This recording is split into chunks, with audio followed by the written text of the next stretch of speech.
Itio yaro yup marayo lim chiling billion ario tona beach pidero kwani ya choli wabikiliman kimkan mapol matuti yup milogangi mocho inyitin e Wan Luo television ento kongwa kwang kineno wiye madiro.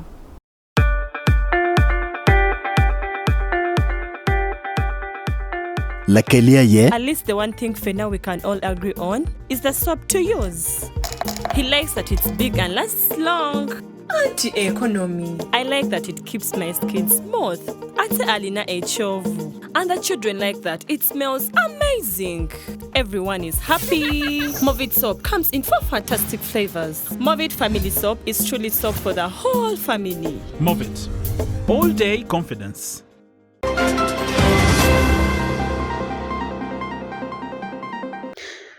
Bilima ya Rua District Mati West Nile gumagodong dana paratek kibia kimeneko DHO petitunu man Paul Bishop Drileba. Our team on the ground carried arrest with the help of community. First of all, I want to thank the community.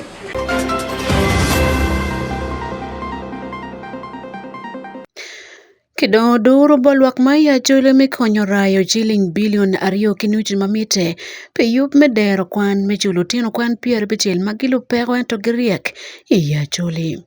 So we want to open the door to a few of them and give them the opportunity to follow the footsteps of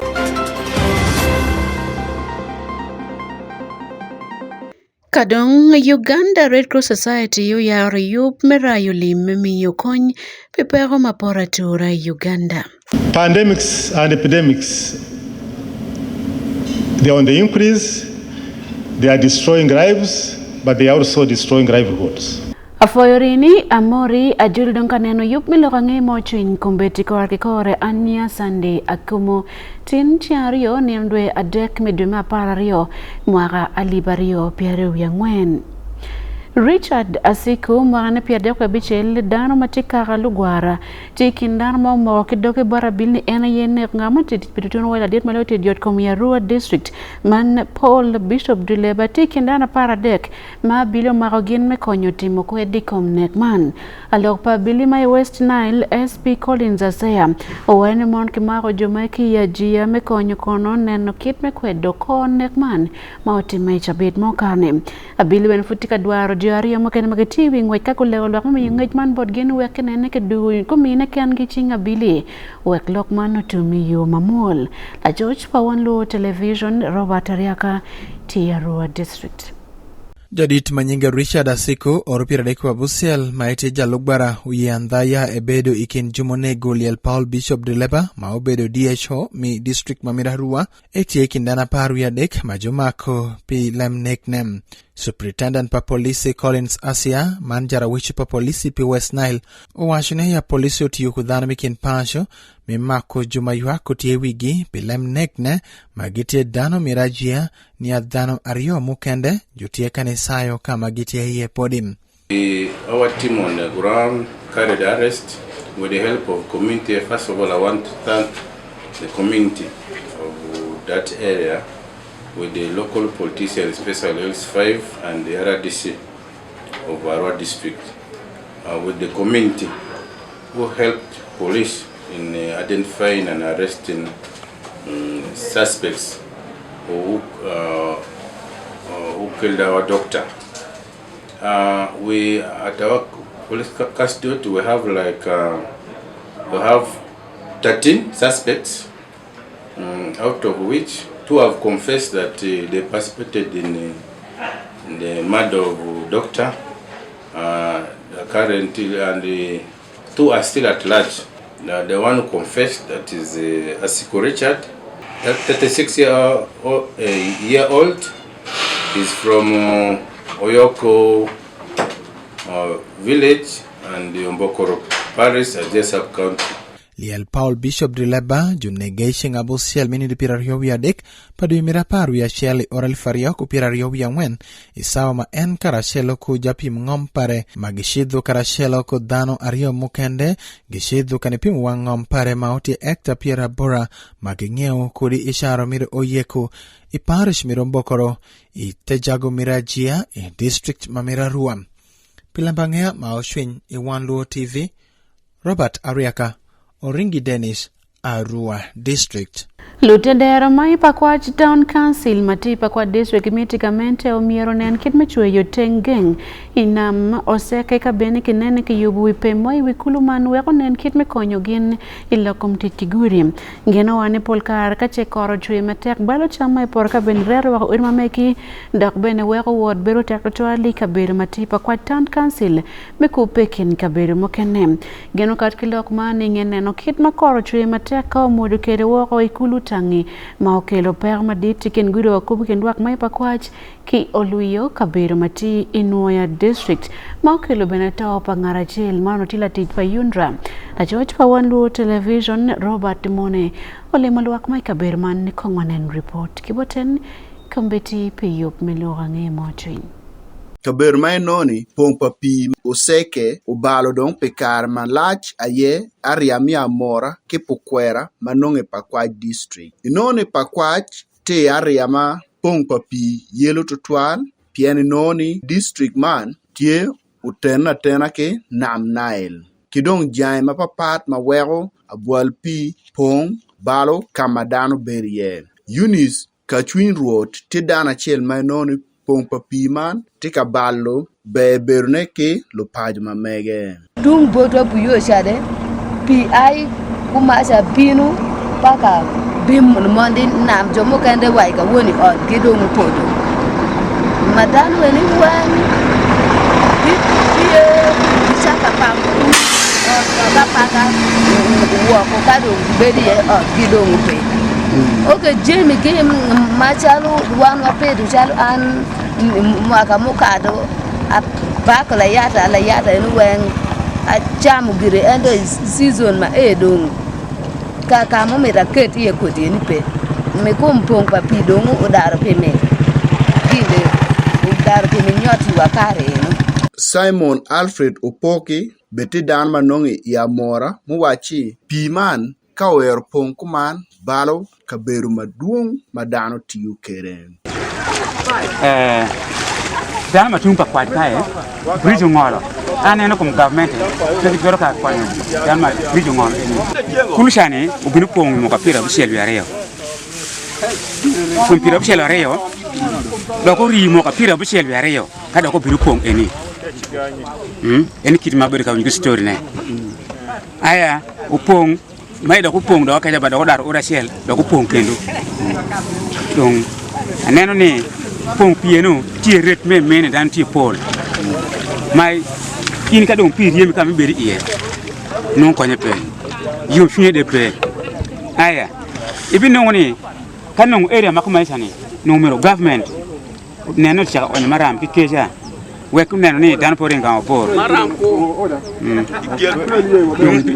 ibi non ni ere makelo bal kama pi pong iye akaja kama pi pong sa luni kamea pire ai kwe pi ai kiname name goni kumasa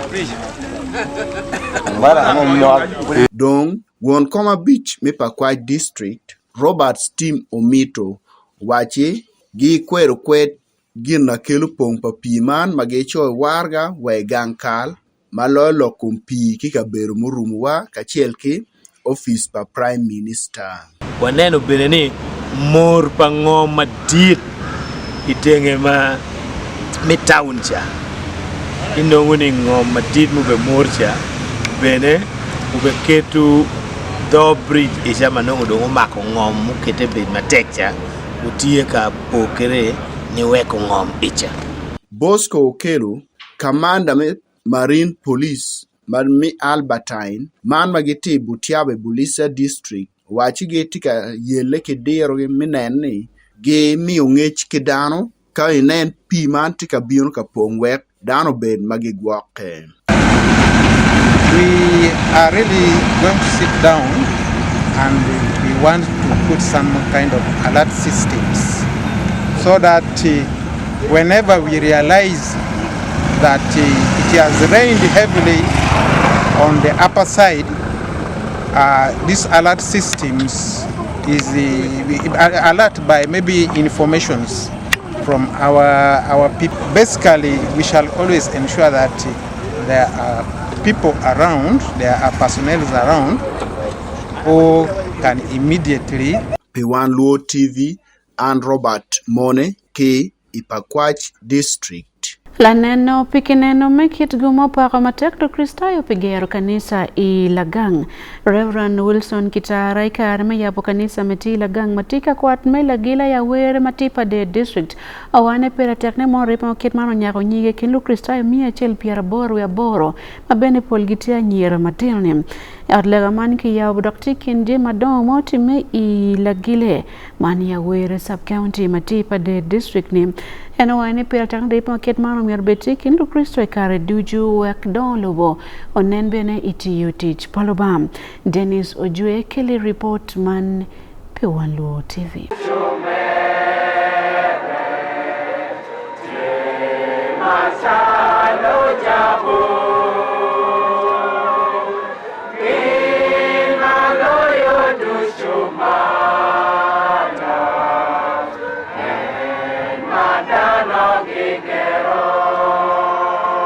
Laneno pikineno mekit gum Reverend Wilson Kitara uchego lo Kristayo megwako lok mechwingi matek tutwal mamako lok mene yegi iloba.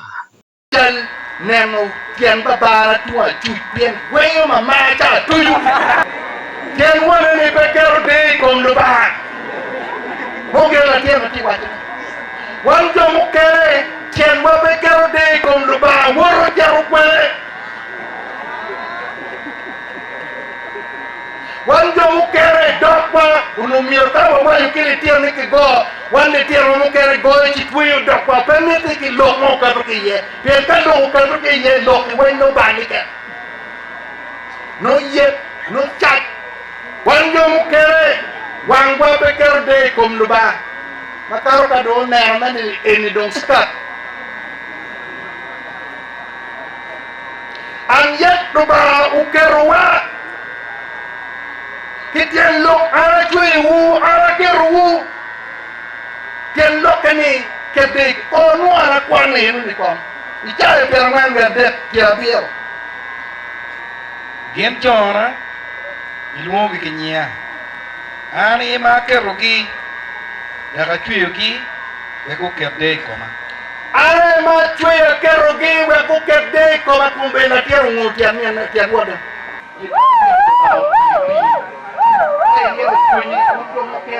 Imare kuone ne kia kero de kom luba o kero dando o mio modu ma papa no kero berastare lo cope moro tit palo ba o mio pien dano en peron ber bishop dano en peron ber puoi to kero mero berastare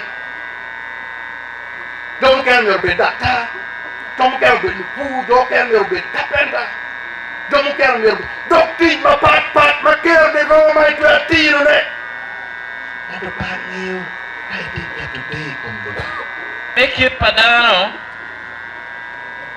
manen wong kamale gin ene. Kwan, Tim kwele, chen, charo, rio, tarwang, dep, wor chat jogi, talo dang, mone, adido, very good. Da, nyero, kiniga, daro diro, Piem, adido, good, poke, nek, mer kikong, chamme miyo me yom chui marajo. Moro ko chamo berni ni gindi ngeyo. Kimogo muke mero. Upira di. Kimogo muke macharo mero. Taro nere ka. Nere kong ajugo wu. Jo matimu kin ma charo ma. Jo matimu kin ma kiti endi. Ke palaba pepi beru mege. Kwa pepi umpe mege. Ipo yichu. Kipuoyo lo Kristayo magori buchingi ka achiel irwam mapat meneno ni gitieko gero kanicha melagang. Kanicha man melagang pa protante gitieko yapone icheng chabit meniando achiel dwe ma pa wiye ario me mwaka man ikar malaneno pikineno me Kidgum Reverend Wilson Kitara ayeo bino uyabo odlega man dong atie odlega man tie nonge ilagang mati teka kwat me lagile iya were ipade dis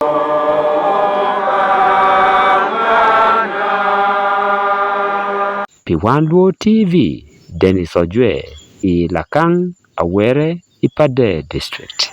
Hedero miyo luo bolwak maya juli mekati wo karayo lim mamite chiling bilion ario tona beach pedero kwan maloka ke moro e yub megor me pongdo mauti me mwaka maukati luo man kati lokilu cholo angiya lokom gor me pongdo mauti meka office pa dulman mati Gulu City kimo kenati me nakasero Kampala iting baraja nindwa rio medwe mapara rio enim filda ojok lanyero mati wonkom me yub medoro lokom dero kwan Owani mor gitika on kemien machaka chirotian kwan pier bitil makelo bachul makitilo pero imwaka manyen alibario pirwa beach angol ko madit melobo Uganda Alfonso Windolo Chigamoi ngin kila chundwa olaro tunu gobedo kon kalego lwak maya chuli no mier gora chili ngali bachila chil ki kom ngara chila tini dokpa chiduju waki chop lek me ilo malo rome foni kidon kwane roma malo ilobo achuli pe Wan Luo TV Gulu City watiki David Magere. Gimiyo luo bodluak duchu me iloba choli me kati wako kamaleng me jogo chiling me konyo dero kwan weko kony ilo malo ruom me kwan ma obale matek tutwal iloba choli kom kare ni luo man kono biro machalo adoki pa gore ikachoke me yaru lok bodlu cholo rangia kom yop me gore me pongduo ma oberi opich pa gore me pongduo mati Gulu City kidong gang pa Chief Justice inakasero Kampala icheng barja meniandwe ario dwe mapa ario mwagaman malupe kiluo mero kono gilego lwak me lobacholi mekati ki jogo chiling alibachel keken gitaji meneni oloto gitiu kwere me konyo joma guvone magitielo tiena choli ento gimiro kwan giriek ento kero gipeke Filda ojok lanyero mati won kom mati ka doro dul magiluoni dero kwan ni kono yaro kamaleng nero gi ni ichake mwaka manyen gen gimedi ke cholo lutero piara bechel. If each year we were just to give 1,000 shillings each, we would be raising enough money to at least begin to sponsor some of our children in school to the tune of maybe 2.5 billion shillings a year. And I think that is possible. It's not been easy yet, but I think the more we talk about this, the more people begin to learn what we want to do. It's going to happen. So we call upon each one of us here present who can spread the news for us. Please begin to encourage people, just 1,000 shillings a year. So what we're saying is that, okay, as the years go, our plan is to begin to pick some children, some very bright children. We see that they have a future. They are promising. We pick them, we select them from the primary schools, from P5, so that we put them in better schools where their foundation will be strengthened. Number one, how many are we aiming at sponsoring this coming year? Our plan is to sponsor 60 in the whole sub-region, 60 students. How do we come to 60? We have 8 districts in the sub-region. We have Gulu City also, and then we have Kidgum municipality. So from each district, we are going to pick 7. And that will bring us to 56. And then the sub-region, in the city, we pick 2. In the municipality Kidgum, we pick 2. That comes to 60. Alphonse Owindolo Chigamoy Matie Wonkom Achel Bene Pi Yupman me gore me pongduo kono oterne caridor mo me iluker me kwan kon mano mirotime gi ilukero palufonye kachiel kigai kwan wek fonye wari yo mafot en bene olegoni pira tek tutwal ni dano go bolo boxe e yupman kachie gi wuju twi mani gen kitie kara chioli. Now we will be able to do this capacity to the schools, giving capacity to the schools to act and to competently maintain these teachers. The government is paying 700,000. We must add 800,000. So that the teacher in the primary school or wherever the secondary grade has double that amount. Won kom igore me pongo kono ukok kit makwano bale kwere matek twale kum kare man madong kare ne orom ni omerge yop we kono onywal juma pol manyingo chate vulob mapapat magien no tena choli pe ogikwa ke kom gike Bishop Janani Loom, Professor Odonga, Professor Wayne. How come this society that produced David Oti, Father Antonio Kelo, Alex Latin, Andrew Dimola, Martin Adike, Dawudu Ching, the list goes on and on of men and women who hail from this society. And they were iconic leaders in the country and the continent. What has happened? What has changed? The water, the food, the air?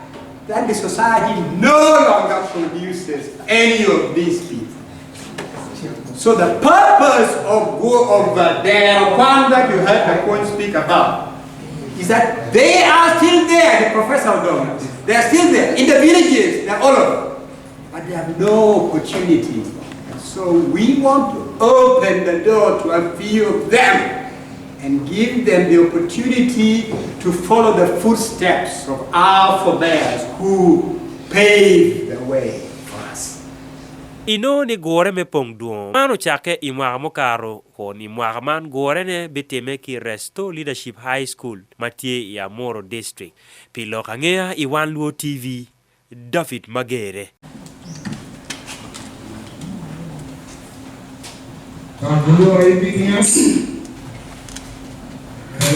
Inge kot bo chwe matek tutwali kabero mati ige kabero maurumu gangwan Ochanere Primary School matikilo fonya boro lifona ngwani karman kudong labo urigi lai Dr. Kelo per madit orlega gangwan man ma Church of Uganda aye uchako do komiti mador gangwan maneno lo komper mapora Ture District me kabere maido aye tikauni genwani mono man no Kelo per matek pieni mono man dong ti chabiet magi kepe koru loro tama dek eni karme me yopeny en lo foin mapol long peketika beri gangkwan pianikot obolo pera maditi gangkwan no chano yere onen report kibot maiko nye enti Kabaramairo District kama pera poro ye inge kot mo chwe matek tutwale kot aduong amenanti chwe ini onatiko kelo pekini apapat ilwak piny me district me Kabaramairo kabeda chel ametie karachel kede peko eno bedo sukulu me ochano yere primary school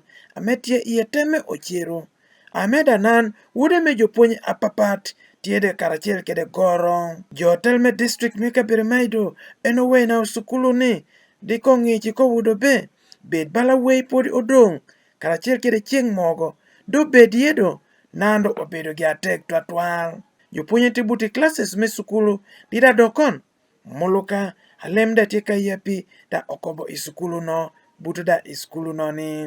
Yeah, it's true. I found that the area is full of water, but now what annoyed us mostly is the hygiene of the school, whereby we found most classrooms are not organized, and schools belong to them, not the government. Yes, the government constructs, but it's them to maintain. That calls upon all people in Kabaramairo, all teachers, let's take charge of the schools, let's maintain schools. And doing that with no rainy season, yes, is true, but it does not call us to relax. Jo piny ikom gida ochoko wukun karachiel kede tamgi. Anamiro ni government ngoldiru mir kob suku. Lobiti lobino dede paka chien kuch. pini omuonyo jotot ame kabedo kamero kabila bedo linen na pio pon kede no udang da tero bala koto bio bedo karachiel kede jopiny udang ngiobe kono orip tam dio komino kwany ka e kwany ude go ka me tie piny ni dio ko kiaren malo tete keny ude gi chung di tie ka tete ka ber ko pa makre kede sukulu ina nango kita neno kede amito be wuro kob sukulu no malo tu ka tete pikano da neno goro mere tie teko me sukulu mito ka tek do kucha do ka koto chwe pi pongi rach amiyo jopuonje ko bedo kede goro idweda ko bedo kede goro me bedo sukulu ango nyinga wato Monica ango dano mo chaniere pi ano mawa ton pi aduong toto me jode te bedo sukulu pi mier do lia bedo yude du do pi kene ka yar buto tanal winy piny pi ko yito malo lo idokon kudu da ti rach pi to ko ngolo gude rejo tie peko kwanya tie we jo kamenti konywa ke tamo nen wa ko konywa do ngata lojo tich district meka Bermaido Henry Tamba enada wacho aman. We have been at Ochanayero Primary School to assess the damage done by the floods. The head teacher wrote, and of course we have also been hearing. So today we had an emergency meeting here to assess. The suspicion is that these are floods, these are flash floods, which may not be permanent. So we want to monitor that situation and see. But of course there is also some damage which is already done because of the texture of the soil there, and we want our technical input to it to see what we can have as a long-term measure in terms of location of the buildings there, and the repairs of the damages is already done. There are some temporary staff houses which were badly affected, and we have recommended that these ones are no longer habitable in their state. Although water has seeped down, but still it is unsafe for them to be occupied. And they recommended the teachers to move out. Right now they are still in classrooms, but we are also putting into plans to see that by the time we begin the next term, alternative accommodation is made. Kot nida ena titutolo kabir achiapat balana tiyo ngayo omio ben yeda tuna isukulu nonida tiegi atek twatwal. Michael Onyinge Pi Wan Luo TV Bermaido District. Lure medolo bokilo diero lokom mayot kom palwaki metikira laga kom pentik na maga lokom kon Uganda kabene kinen kit megwako yot kom palwaki bene gwako beber palwaki pien mena igen mapire tek loyom logmano katika choki mangwen me Uganda Alcohol Policy Conference motimi mwakamani Makere University dago bero gen mapire tek otwal bolo de lokom yot kom lok petwer padano kijomo kene magitena merke chak dor lokom mayupo kidong chato kon magitiyo kwere ileboman Robert Ariaka oberka chokeman en kelewa report. Dhano moko kudingo mi Uganda gitieka ni mitho ni aya umako juwo kuchik mateki komlem kongo ingo mi Uganda. Luongo eni ubedi saa mirombo majoyi kathoti mineno ishik majuro molwenyo kudeko mlem madho kongo maro tata ingo mi Uganda. Rombo eni ubedi shengasa bish mokadho kudima Karore University ya dura maditi mi Kampala. Jumutie kudiru ilem madho kongo gitieka ni washu ni aya yiko man madho kongo maro tata ingo mi Uganda utieka ni nyayo utuo matongtong man utieka ni lalo pasho padhanum. Daniel Dratibi Drileba matie wandul majuluongo Voice of Restoration Man Mental Health Uganda washuni haya kadide kongo tie majoyiyo minambo tiyo kude marash lalo pasho man nyoto yot kumpadhanum.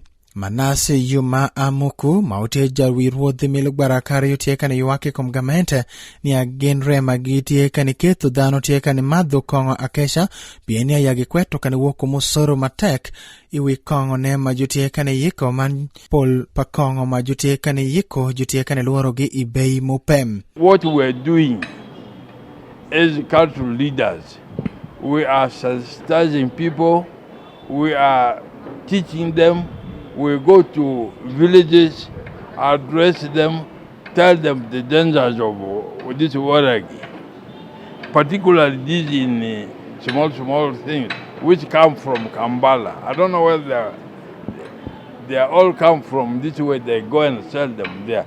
It is killing. We said the young ones should, if they want to drink, they should drink our local ones. Dr. Gerald Makumbi wan komi yik mineno nia ishik ma tie ma mako komkongo pi wang mamira ngwen ma obedo kuria dura mi Kampala washne ya pire teknia ya judik chinkara chelo ni neno nia ya julwenyo ikomkongo mareri majutia ni madho rotata ikin peny ingomi Uganda. There is other issues to do with the presence of the policy and its implementation. There are two different things. You can have a law in place, but implementing it becomes also another hurdle, or the people liking it. One of the issues that has come out of this conference is that we must go to the people. The people probably have to demand for this because the suffering is down there. And unfortunately, parliamentarians, members of parliament are representing the people. They should be the voice of the people. They see their people suffering and dying, and they don't want to talk about it. So our question at this forum is whether they really know what they are doing or their responsibility representing the people and people's views.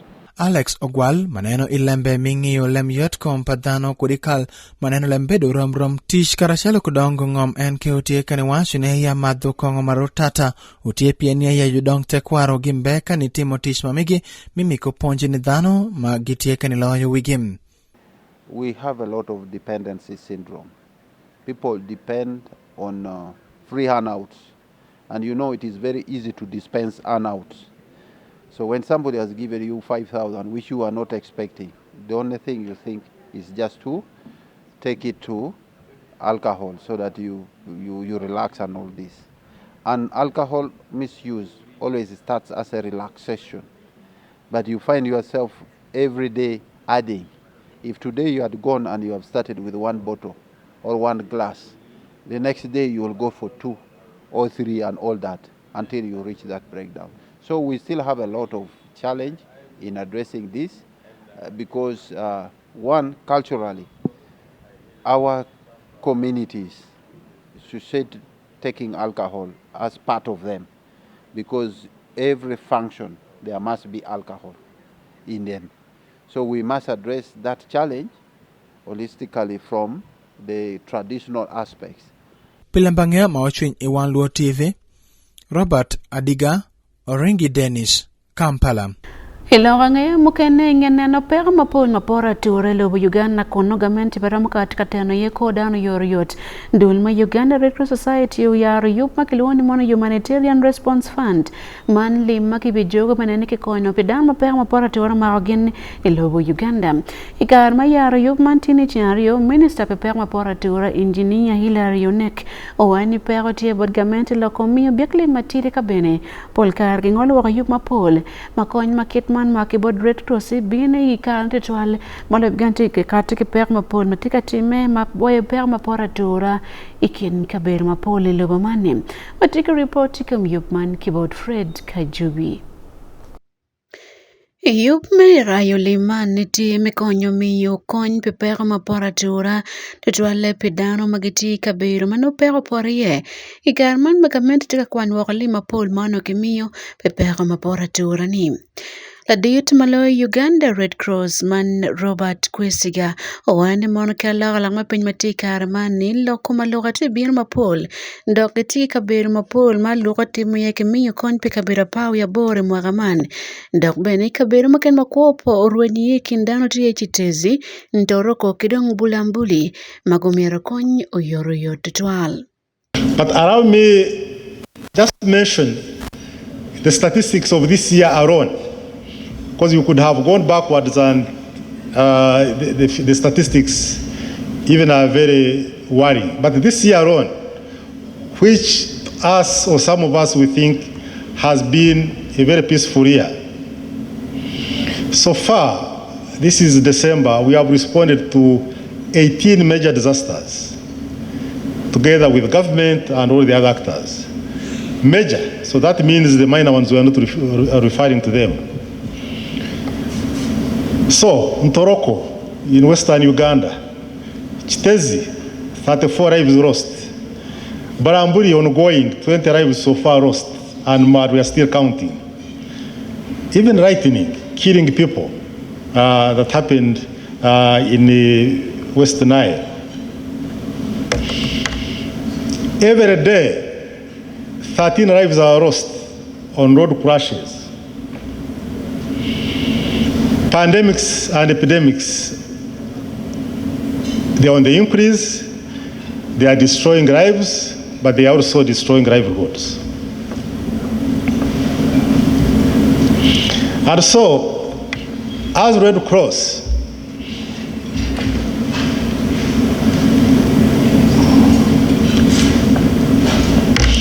we are saying we can't do business as usual.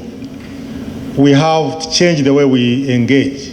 And that's why this event is co-hosted by the Ugandan government, the corporate world, and the Uganda Red Cross. Gidioket komiti motong maladite Dr. Eli Karanga mekonyo kiet maliman kibitiyu kwere wekenen ketir koti kilim iyo maupore. La jundwa palobo China Uganda Zhang Li Zong ochiekme medo bene cham kikony makimiyo bot lowo del chol kono waini mono tute pa China tima pole kin konyo pero mapole Uganda ikom tuo chalewe Ebola ki malaria kidong pero meke chabong dero ikaramoja. And for the purpose of combating the tropical diseases, China has actively responded to Uganda's emergency needs by providing batches of anti-Ebola and anti-malaria medicines.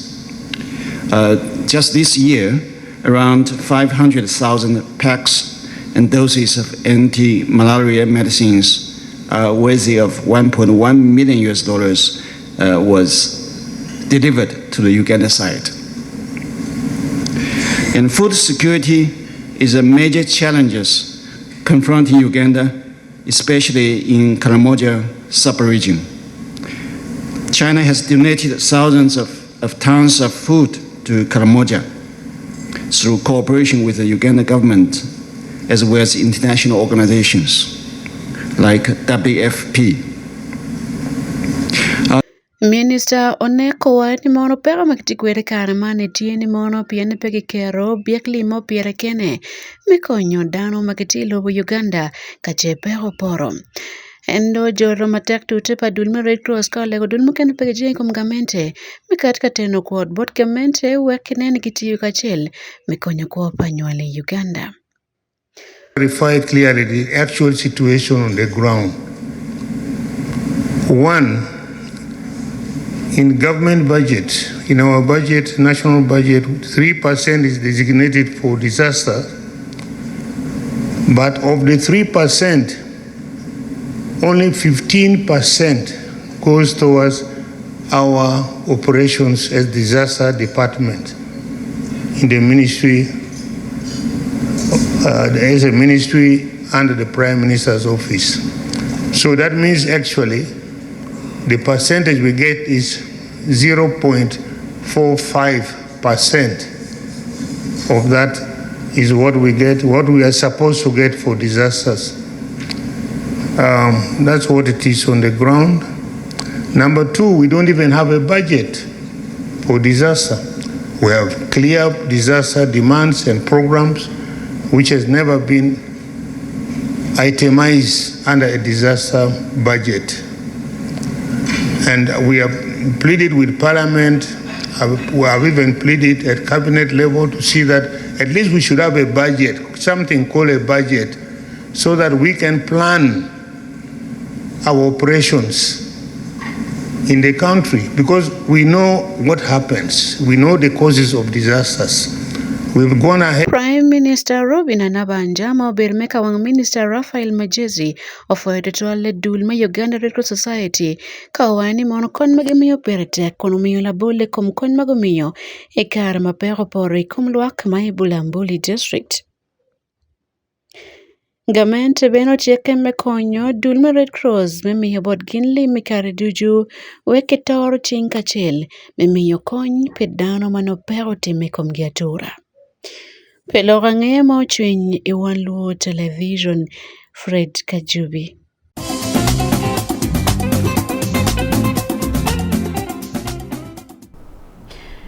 Kimeyo tam kilufu jam madano chamo makiti lao achule ki West Nile kachili karamoja meketo ko gida komfuru chama bop yani chukati maditi lovo South Sudan kachili ki Congo jam tika mete matek kono pendunya poro matek dok manti bala wakalo komfu matika doko kono gin maperetek bod gin magiti kono wek cham mitem ikin chama mitatiye anyogi gwana muranga kidong muchungwa ikin mukenem onen report kibod Jasper Igwel kelilo rangi kompia chara pur magariek ki pur aduonga me kelo chende chao wangi otiekere gum mi wadli mabop achala dogi mejo me South Sudan kere Congo iber kere kare me moko tamgi me bino ko ilang acholi West Nile kere kare moja pi wilo wichema chama achalo ranga nywagi mogo kere achunga ikin jamo kene Richard Okelo mobera pura chela meti wang tinyme aberi duogi ward Ibuja Town Council Apart District ilokere kere Wan Luo Television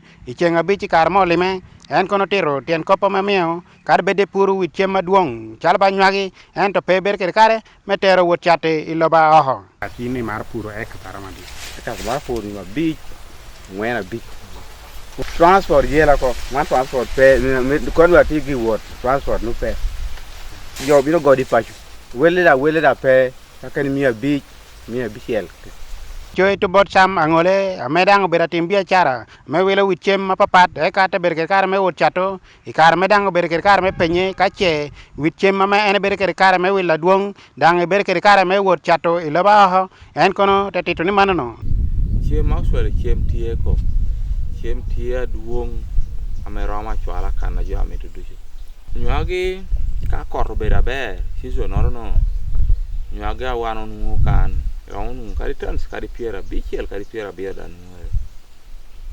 kiranga me iberke kare me chato nywagi yonge yini wili botupu nywagi ni kado wano kwanye botupu miro yenyo to kama pa to kwanye kano to chat na halira ngami ope berun kare me chato nywagi iloba transport mu peti abe kede chup ngata miru kubi menyu ni chukti kan roman peti gidjo no ka bini kunu mo ko wando charbot gi ginte kwany jolo omio pura pola meti ilang acholi kere West Nile medikar moja peo berger kare me ginni berger kare me uchato jamigi laba ho angole ta ko boni manano jama jotero ko ti riski da pien ma chel ka ini wor kunu indo security ni no pe nge pien inti lo wa jo ken geno ni rawu du chen cha pa jo nyen jemre tunu kanu cha te chuk por ke wunyi pato kene ba Sudan kan wunyi me wa mago chelo wa ko yo ateru chen ni cha du no ko ma chen da ko memiyo konya iwoti cheda do kar kene berupe kache jamagi mier berker kare menungu chenta bop ni yae kom jama megino okwanye kom poti gi apapat angole otiro ngame gamente mier berker kare metimo ataro ni gamente wanung wachuk yo kanu chuo ko ekadang te mi wangi wel ame tiyo ko na cha ekate mi jo ya jo na cha ku kongi gin bin te binu gam jemo wa wana chalo pura me do yi ko kwati sto aduong aginte kwanyo te chulo chente wa ko i bankan aginte dok di chen me gengo ko di pekke me war wate kri kar be chatte Andrew nyoka mobero RDC ma pach en kono te berker kar metito balla ma wibie me kom karmano tiamo timo ma weho bol kwira pol pongere kwanyo ginoro I bot wibie itute menungo yore me wilo gina chama. If the people we lead are rich, then you as leaders, you will be moving around in your villages, in your constituencies. People will be giving you chicken. People will be giving you goats. People will be cooking for you food. But because they don't have and have failed to mobilize them into production, they now think when chairman has come, it is an opportunity to present all your budget, including even the budget for the delivery of your pregnant woman. You have impregnated, she has carried the pregnancy for 9 months. She's about to deliver and you have nothing. Ilo kere tela ma pach kono chichoki, onyukono, otir tien ko bamngo mio, otino kene me pachu kendang ikom karman, ongwachi wa pachu ko. In a home state, there is no program for lunch, there is no program for breakfast, there is no program for supper. Then which children are going to be at home to do what? When their parents are all over loitering around the center, we need to guide our people onto what kind of production they should get engaged in. Let's go and mobilize our people into production. The slogan here should be do something to get something. Pijo ame kono kam karman utikere riaho, doko tiamo puru abop kele chende chao, onyokono tero kitame Jome South Sudan kere Congo utie kere miria duonga ta ibini ilango acholi West Nile kere kar moja ituteme nuongo gina chama. I am glad to also bring to your attention that at the moment there is a very big market for food in South Sudan and Congo.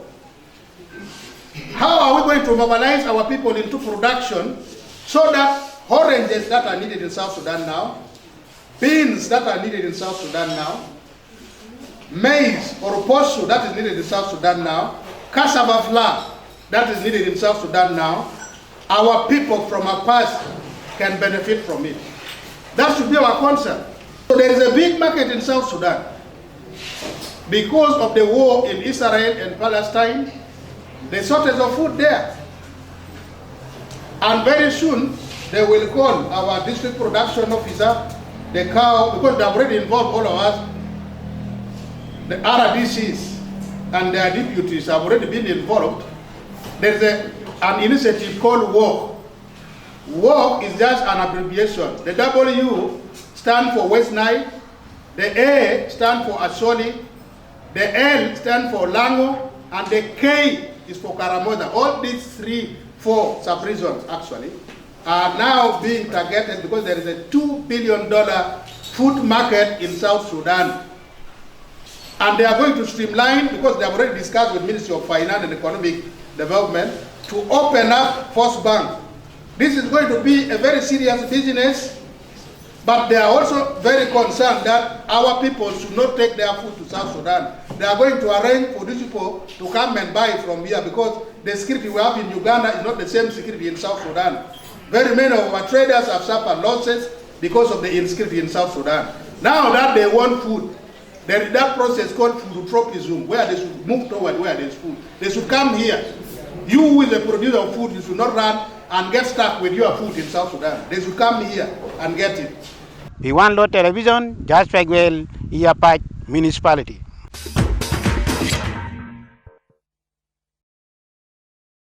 Lodino kwan machon go kwano igangwan St. Joseph College Layibi Matigulu City gitike biene merayo chiling miliona pau ya boro mekelo kono tenoko gangwan mo wakidoko jomagitie karamane itut merayo liman ngen go yobo kono kwa ituma patma butime merayo lim dok gentini to man butime itum pamwakani eni man idremia parario ni ene Ismail Jacob Jones Kelly report matut ilokom turo piyup melorange mojoin Yunge kateke yup mechako yupu.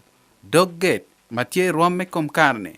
Lutiano kwan mako kwan chon. Igang kwan St. Joseph ko Layibi. Matie badege Layibi division. Igulu city. Dongiti kineno. Ne tuko magen ke yubo. Big konyo ki rai 100 miliona pabya boro. Wergen ki tiek vot yup. May tango gang kwan man. Ikara me lok kilo kwang loka ngea. Ki Northern Uganda Media Club. Lutera pa dud ma gor kachel.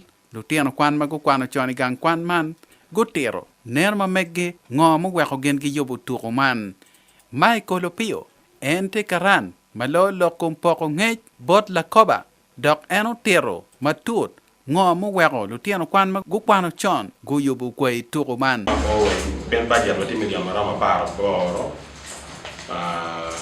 wati ki dudu ma tika kwani wa ndane dudu mo kwano chon bana tika joko chene Wakena ni mkaina watika de mkwano yo mi geto dog get ma dir na yibi college maka ni tika donya school yibi college na yo get kichian e wa school jani monya anda di remaja agak lutema jaro kwan kono na kuda opio dong udong dur bod luteno kwan magu kwano mwaka mugu mau karangej ne umier gen go nene gen ge chulo biberu tie ituro machar kitman bien man be konyo chopo mirge kineno ge ngamu to mabay ngwenye be tie ngamu to mabay di be tie ngamu to mabay jimu kana mapat to kana wen be what ki gen ma kele mon woni accolade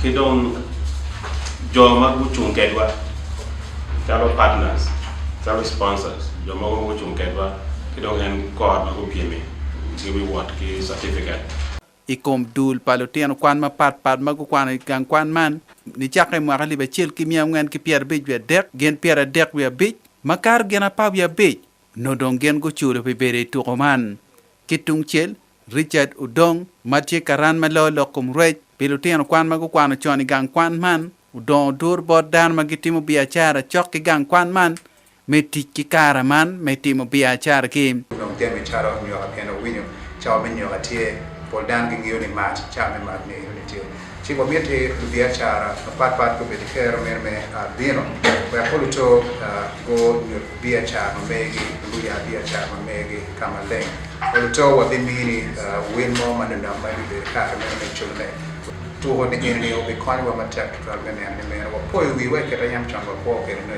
yibi kidu be wa ne ken man me kupe kinwa ya ne ken me kupe ne ene ye ko kon kar ne kwani wa wa to wa no gum wa po na pat charo ko bin ken man me no ko teach ikin tuko makibe tuko ne kar me yup man mabuti me itumpa mwakaman cheye tuko dilutien ngwet tuko kwang tuko dilu maki don adan tuko dilu maki baya tuko me pool nyo dilu matino maki goy kudo tuko me payo tol kidong tuko ma dano gen gidonyi gutia kage pie kwede maman che tuko ma lutino kwan mago kwan gay kwan mo kenene gen gi bibino ka tuko nem lubara me tuko man tiene kube kon kiti ki lok me tuko Ismail Jacob Jones pe Wan Luo Television Igulu City Kakare en report lokom turke muken mapol matika katika wanki Wan Luo Televisioni okelo waya gike yup milokange mochwin pichen rio matini ania sande akumu yupo ne yup man wabinwe botin diri chawario modiko